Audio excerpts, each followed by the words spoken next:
So I'm going to make this really quick and to the point because I know everyone's busy and I want you to get the most valuable information in as quickly as possible so you can actually integrate it into your life and make changes that are helpful. So I talk a lot about slowing down by 10%. How can we slow down? What can we do differently so we're not putting so much pressure on ourselves, so much pressure on our children, and create more transformational moments with our children rather than transactional moments. So the difference with that is transactions are the doing things, the getting them up, getting them dressed, getting their brush teeth, making their food, taking them to clubs, taking them to school. That's all transactional stuff. Transformational stuff, that is when we are actually dropping into a connection with our children, which is more than attention. Connection is when you are engaging with them.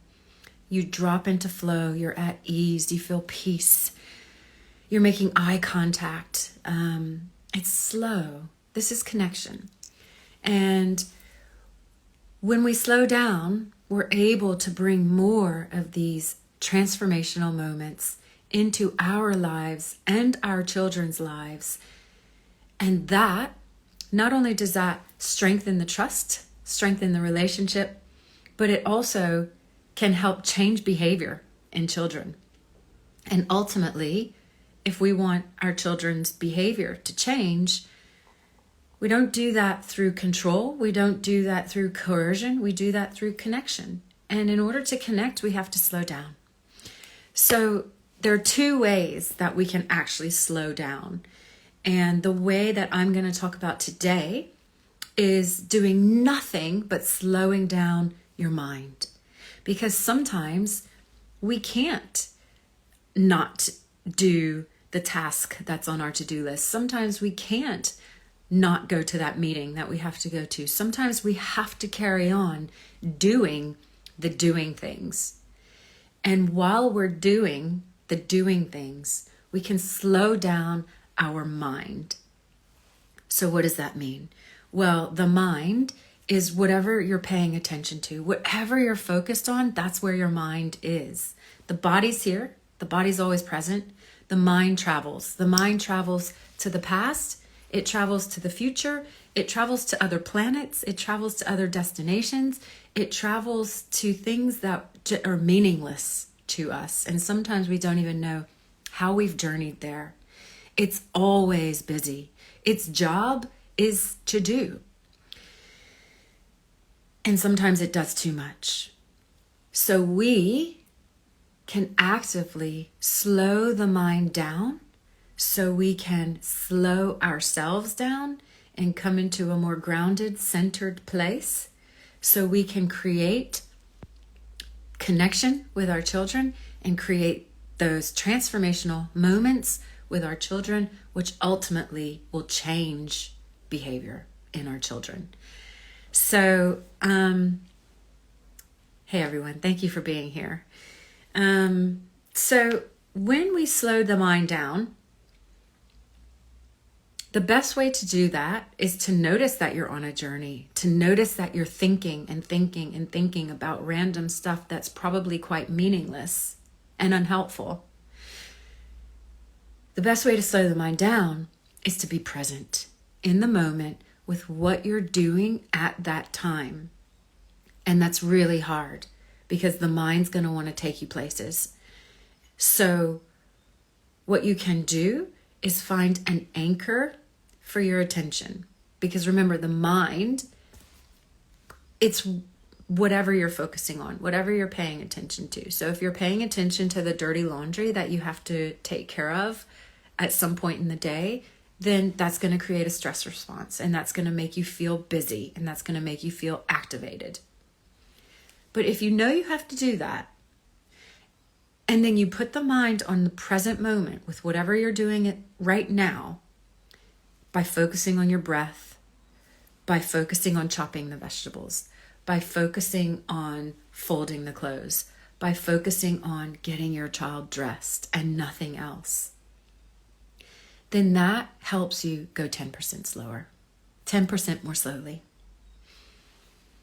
So for example, this morning, I woke up this morning and I was not ready to start parenting this morning. And my daughter came down before I was ready. I hadn't even had coffee, and I could just feel myself getting frustrated and annoyed at little things that probably wouldn't have mattered had I had my time to get in my body and be present with myself and fill up my cup, my coffee cup, and my emotional mental cup. So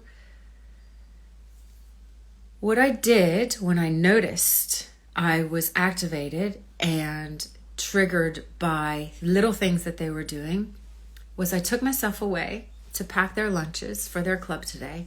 And while I was doing that, when I noticed I was thinking about all of the things that had to be done, which was creating a stress response and overwhelming me, I put on 6-6 breathing on YouTube.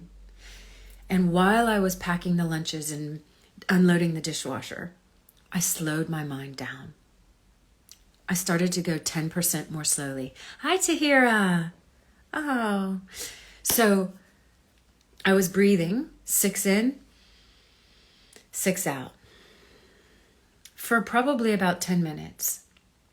And that took my activation from an 8 to a 2. So I was up here, I was activated, I was overwhelmed, I was stressed at 7:30 in the morning.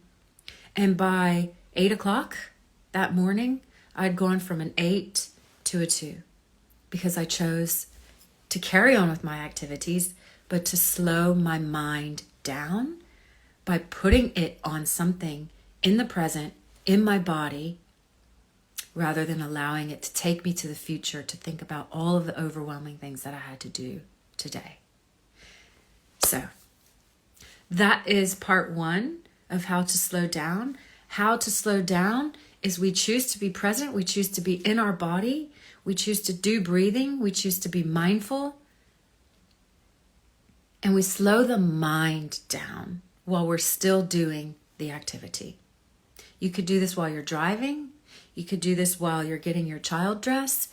You can do this while you're packing their lunches. You can do this while you're on a meeting listening to everyone talk. If you feel activated and overwhelmed, count your inhales.